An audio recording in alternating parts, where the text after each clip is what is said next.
Hi, ഞാൻ റാശി. Poster creating ട്യൂട്ടോറിയലിന്റെ പുതിയ വീഡിയോയിലേക്ക് ഏവർക്കും സ്വാഗതം.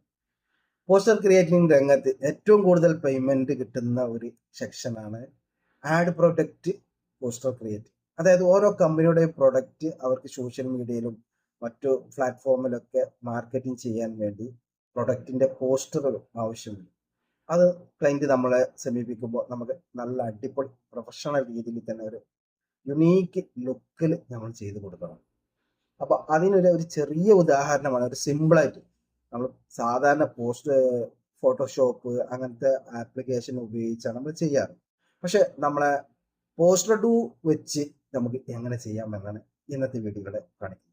ഉദാഹരണമായിട്ട് ഈ പോസ്റ്റർ നമുക്കൊന്ന് നമ്മളെ പോസ്റ്റർ ഡു വെച്ച് ചെയ്തു നോക്കാം. ബ്ലാങ്ക് ക്യാൻവാസ് ആദ്യം എടുത്ത് ഇനി നമ്മൾ വർക്ക് തുടങ്ങുകയാണ്.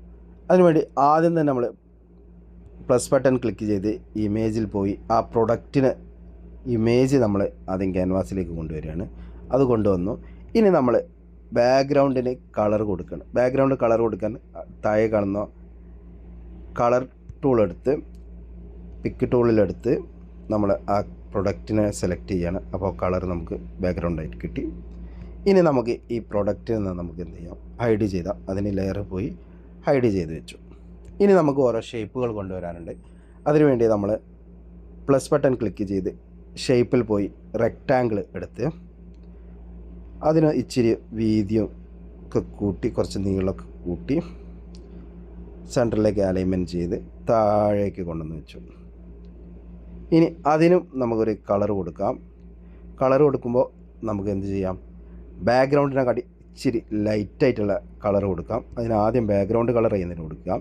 പിന്നീട് വീണ്ടും കളറിൽ പോയി ജസ്റ്റ് നമ്മൾ മുകളിലേക്കൊന്ന് സെലക്ട് ചെയ്ത് കൊടുക്കാം. അപ്പോൾ എന്ത് ചെയ്യും, ബാക്ക്ഗ്രൗണ്ട് കളറിനെ കാട്ടി ഇച്ചിരി ലൈറ്റ് കളർ നമുക്ക് ഇതിന് കിട്ടി. ഇനി ഇതിന് നമുക്ക് ഒരു ഷാഡോ എഫക്റ്റ് കൊടുക്കാം. ഷാഡോ എഫക്റ്റ് കൊടുത്ത് ഇനി നമുക്ക് ഇതിനു വേണ്ടി പ്ലസ് ബട്ടൺ ക്ലിക്ക് ചെയ്ത് ഷേപ്പ് പോയി ഓവൽ ടൈപ്പ് എടുത്തു. ഓവൽ ടൈപ്പ് നേരെ ഇതിന് മുകളിൽ കൊണ്ടുവന്ന് വെച്ചു. ഇതിന് കറക്റ്റായിട്ട് വീതി കൂട്ടി അതിനൊന്ന് ചെറുതാക്കിയെടുത്ത് മൂവ് ടൂൾ എടുത്ത് അതിനെ കറക്റ്റ് പ്ലേസിൽ വെച്ചു.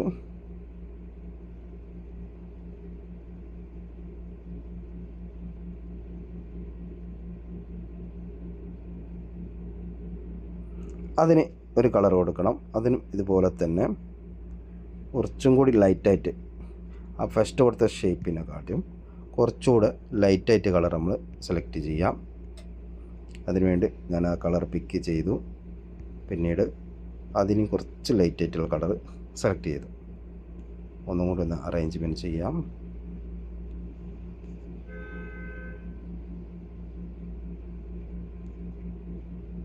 ഓക്കെ, ഈ രണ്ട് ഷേപ്പിനെ നമ്മൾ ഡ്യൂപ്ലിക്കേറ്റ് എടുക്കാം. അതിന് വേണ്ടി ലോങ് പ്രസ് ചെയ്ത് രണ്ടിനും സെലക്ട് ചെയ്ത് രണ്ട് ലെയറിനും നമ്മൾ സെലക്ട് ആയിട്ടുണ്ട്.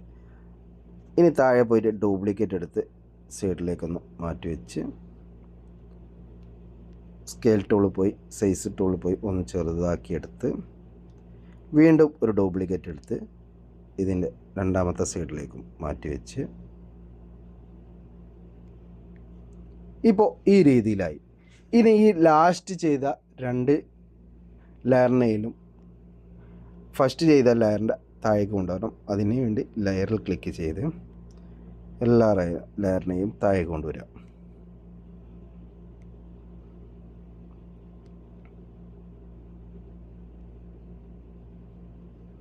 അപ്പോൾ ഈ രീതിയിലായി. ഇനി അതിനൊരു 3D എഫക്റ്റ് കൊടുക്കാൻ ഒന്ന് ഷാഡോ കാര്യങ്ങളൊക്കെ കൊടുക്കാം. അതിനുവേണ്ടി നമ്മൾ വീണ്ടും ലെയറിൽ പോകുന്നു, ഷേപ്പ് എടുക്കുന്നു, റെക്റ്റാങ്കിൾ എടുത്ത് നമ്മളൊരു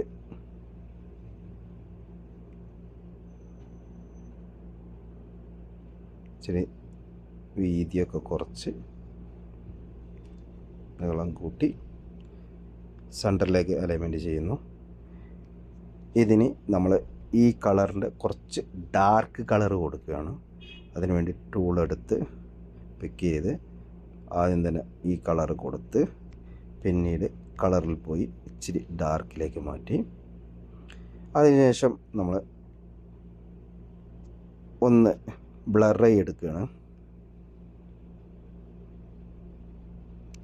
ഒരല്പം ബ്ലർ ചെയ്തു അതിനെ ഈ ലെയറിൻ്റെ താഴേക്ക് കൊണ്ടുവരികയാണ്.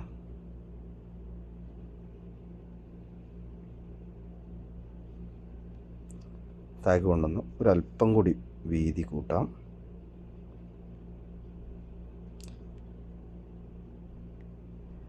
ഇപ്പോൾ ഇച്ചിരി കൂടി ബ്ലർ ചെയ്ത് നോക്കിയാൽ കുറച്ചുകൂടി നല്ലൊരു എഫക്റ്റ് കിട്ടും. കണ്ടില്ലേ?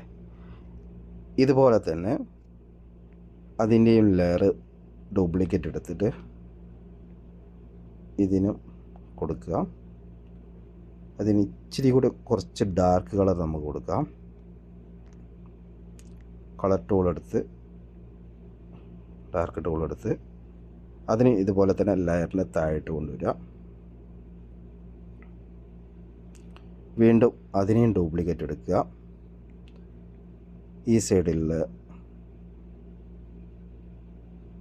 ഷേപ്പിനും കൊടുക്കുക. ഇപ്പോൾ ഈ രീതിയിൽ നമുക്കൊരു 3D ഒരു സ്റ്റാൻഡ് പോലെ നമ്മൾ പ്രൊഡക്റ്റ് വെക്കാൻ വേണ്ടി ഒരു സ്റ്റാൻഡ് പോലെ നമുക്ക് കിട്ടി. ഇനി നമ്മൾ പ്രൊഡക്റ്റ് വീണ്ടും ഹൈഡ് ചെയ്ത് വെച്ചത് അൺഹൈഡ് ചെയ്യാണ്. ലെയർ പോയി അൺഹൈഡ് ചെയ്തു. പ്രൊഡക്റ്റിനെ മുകളിലോട്ട് കൊണ്ടുവന്നു.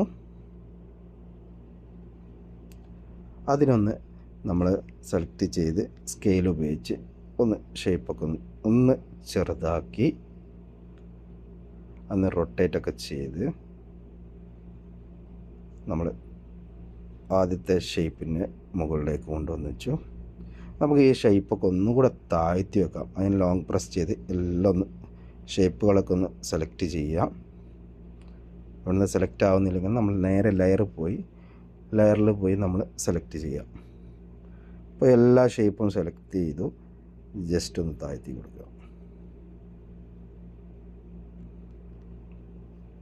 ഇനി പ്രൊഡക്റ്റിനെ നമ്മൾ അതിലേക്ക് കൊണ്ടുവന്ന് വെച്ചു. ജസ്റ്റ് അതിനൊന്നൊരു ഷാഡോ എഫക്റ്റ് കൊടുക്കാൻ വീണ്ടും നമ്മൾ പ്ലസ് ബട്ടൺ ക്ലിക്ക് ചെയ്ത് ഷേപ്പ് പോയി ഓവൽ ഷേപ്പ് ചെയ്ത് ചെറുതാക്കി അതിന് വീതിയും ഒക്കെ കുറച്ച് ബ്ലാക്ക് കളറൊക്കെ കൊടുത്ത് നമ്മൾ പ്രൊഡക്റ്റിൻ്റെ താഴെ കൊണ്ടുവന്ന് വെക്കുക. ലെയർ പോയി ഇമേജിന് താഴേക്ക് പോയി. അതിന് ജസ്റ്റ് അതുപോലെ തന്നെ ബ്ലർ ഒന്ന് ചെയ്തെടുക്കുക. ഒന്നുകൂടെ ഒന്ന് കൂട്ടി വെച്ചു. ഇനി ഒപ്പാസിറ്റി ഒന്ന് കുറച്ച് കഴിഞ്ഞാൽ അതവിടെ ഉണ്ടായി അതിന് ഒരു ഷാഡോ ഒരു എഫക്റ്റ് കിട്ടി. ഒന്നും കൂടി ഒന്ന് അറേഞ്ച് ചെയ്യാം.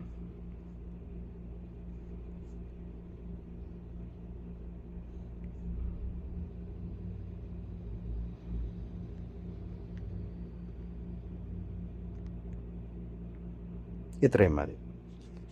ഇനി നമുക്ക് ബാക്ക്ഗ്രൗണ്ടിലേക്ക് ഒരു എഫക്റ്റും കൂടി കൊണ്ടുവരിക. അതിനുവേണ്ടി പ്ലസ് ബട്ടൺ ക്ലിക്ക് ചെയ്ത് ഈ ഓപ്ഷനിലേക്ക് പോയി നമ്മൾ ഏതെങ്കിലുമൊക്കെ ഒരു ഷേപ്പിനെ ഇവിടുന്ന് പിക്ക് ചെയ്യാം. ഞാൻ ഈ ഷേപ്പിനെ പിക്ക് ചെയ്തു. അതിനൊന്ന് റൊട്ടേറ്റൊക്കെ ചെയ്തു ഒന്ന് ക്രോസാക്കി വെച്ച് പിന്നെ അതിനൊന്ന് വലുതാക്കി എടുത്ത്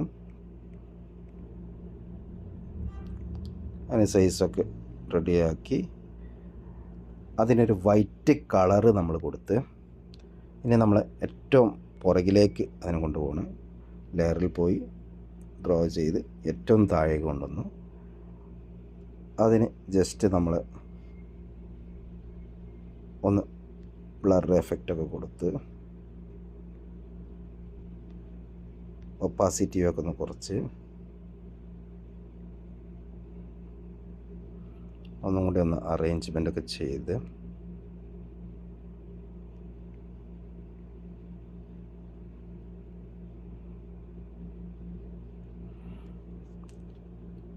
ഇപ്പോൾ ഈ രീതിയിലേക്ക് ആയി. ഇപ്പോൾ നമ്മളെ ബാക്ക്ഗ്രൗണ്ട് സെറ്റായി. നമ്മൾ പ്രൊഡക്റ്റ് കൊണ്ടുവന്നു, അതിന് ഷാഡോ കൊടുത്തു, ബാക്ക്ഗ്രൗണ്ട് ഒക്കെ സെറ്റായി. ഇനി അതിലേക്ക് നമുക്ക് ടെക്സ്റ്റ് കൊടുക്കാം. പ്ലസ് ബട്ടൺ ക്ലിക്ക് ചെയ്ത് ടെക്സ്റ്റ് ആഡ് ചെയ്ത് ടെക്സ്റ്റ് അതിലേക്ക് കൊടുക്കുകയാണ്. അങ്ങനെ നമ്മൾ ടെക്സ്റ്റ് ആഡ് ചെയ്തു. അതിനൊക്കെ സൈസൊക്കെ ഒന്ന് വലുതാക്കി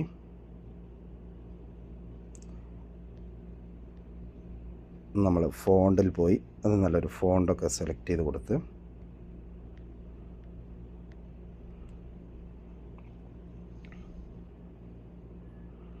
അതിന് വൈറ്റ് കളർ നമ്മൾ സെലക്ട് ചെയ്തു.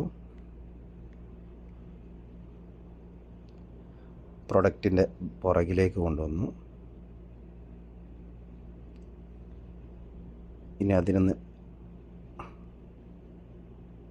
ഡ്യൂപ്ലിക്കേറ്റ് എടുത്ത് എഡിറ്റ് പോയി ഒന്നുകൂടെ ഒന്ന് വലുതാക്കി അത് കറക്റ്റായിട്ട് പ്ലേസ്മെൻറ്റ് ചെയ്ത് മൂവ് ടൂളൊക്കെ ഉപയോഗിച്ച് ഇനി ഒരു ടെക്സ്റ്റും കൂടി നമുക്ക് ആഡ് ചെയ്യാനുണ്ട്. അതും കൂടി ആഡ് ചെയ്യുന്ന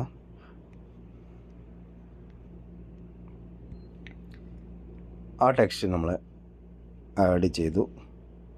ഒന്ന് ചെറുതാക്കി അതിൻ്റെ പ്ലേസിലേക്ക് നമ്മൾ പ്ലേസ്മെൻറ്റ് ചെയ്ത് മൂവ് ടൂളൊക്കെ ഉപയോഗിച്ച് അതിനും വൈറ്റ് കളർ നമ്മൾ കൊടുത്ത് ഇനി ഒന്ന് രണ്ട് എഫക്റ്റ് കൂടി നമ്മൾ കൊടുക്കാവുന്നൂടെ ലുക്കായി ഒന്ന് അട്രാക്റ്റീവ് ആകാൻ വേണ്ടിയിട്ട്. അതിനുവേണ്ടി നമ്മൾ വീണ്ടും പ്ലസ് ബട്ടൺ ക്ലിക്ക് ചെയ്ത് ഷേപ്പ് എടുത്ത് ഓവൽ ഷേപ്പ് എടുത്ത് അതിനൊന്ന് ചെറുതാക്കി മൂവ് ടൂൾ ഉപയോഗിച്ച് ഏതൊക്കെ പ്ലേസിൽ വേണം അതിനൊന്ന് സെറ്റാക്കി എടുത്ത് ഇനി അതിനും കളർ കൊടുക്കാം. കളർ നമ്മൾ ഒന്ന് കുറച്ച് ഡാർക്കായിട്ട് കൊടുക്കാം. ഡാർക്ക് കൊടുത്തു.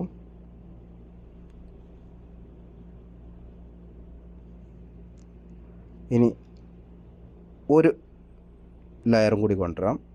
ഷേപ്പ് ഓവൽ അതിനൊന്ന് ചെറുതാക്കി എടുക്കാം. എന്നിട്ട് മൂവ് ടൂൾ ഉപയോഗിച്ച് ഈ ആദ്യം ചെയ്ത ഓവൻ്റെ മുകളിലേക്ക് കൊണ്ടുവന്നിച്ച് അത് നമ്മൾ വൈറ്റ് കളറാണ് കൊടുക്കുന്നത്. എന്നിട്ട് ബ്ലഡ് റൂൾ എടുത്ത് അതിനൊന്ന് ഓക്കെ ബ്ലഡ് ചെയ്തെടുത്തു. അപ്പോൾ ഇങ്ങനൊരു എഫക്റ്റ് കിട്ടി. ഇനി ഈ രണ്ട് ലെയറിനെ നമ്മൾ ലോങ് പ്രസ് ചെയ്ത് വീണ്ടും സെലക്ട് ചെയ്യണം. ഇനി നമ്മൾ പ്രൊഡക്റ്റിൻ്റെ താഴേക്ക് കൊണ്ടുവരികയാണ്.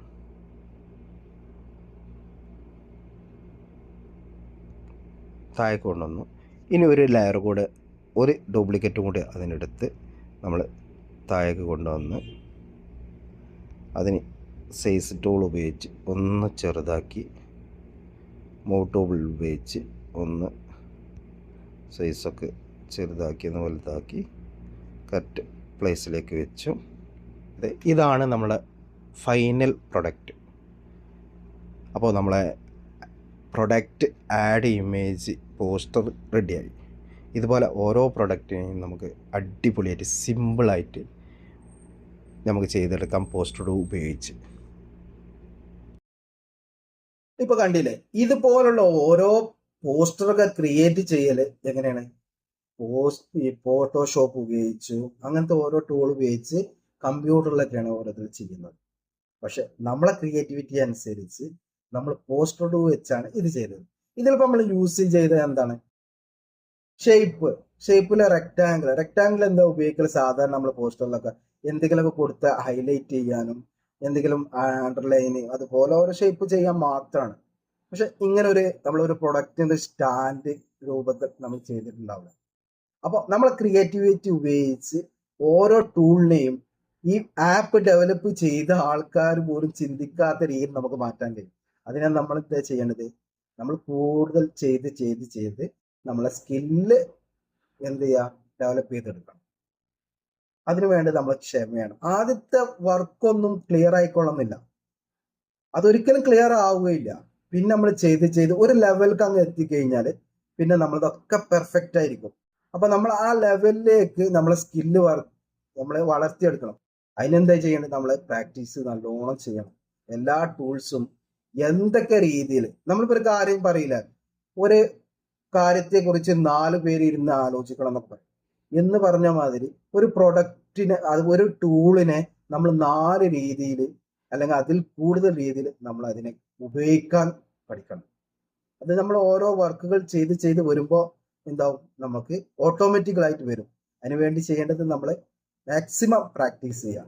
പിന്നെ ചെയ്യുന്ന വർക്കുകൾ നിർബന്ധമായിട്ടും നമ്മളെ ആക്ടിവിറ്റി ഗ്രൂപ്പിൽ ഇട്ട് അതിൻ്റെ അഭിപ്രായങ്ങളൊക്കെ അറിഞ്ഞ് അതിൻ്റെ നിർദ്ദേശങ്ങളൊക്കെ എടുത്ത് അത് ക്ലിയർ ചെയ്ത് മുന്നോട്ട് പോയി കഴിഞ്ഞാൽ നമുക്ക് പെട്ടെന്ന് തന്നെ പോസ്റ്റർ അതല്ലെങ്കിൽ നല്ല രീതിയിൽ നമുക്ക് പോസ്റ്റർ ക്രിയേറ്റ് ചെയ്ത് പഠിക്കാൻ സാധിക്കും. ഒരിക്കലും മടി അയക്കരുത്.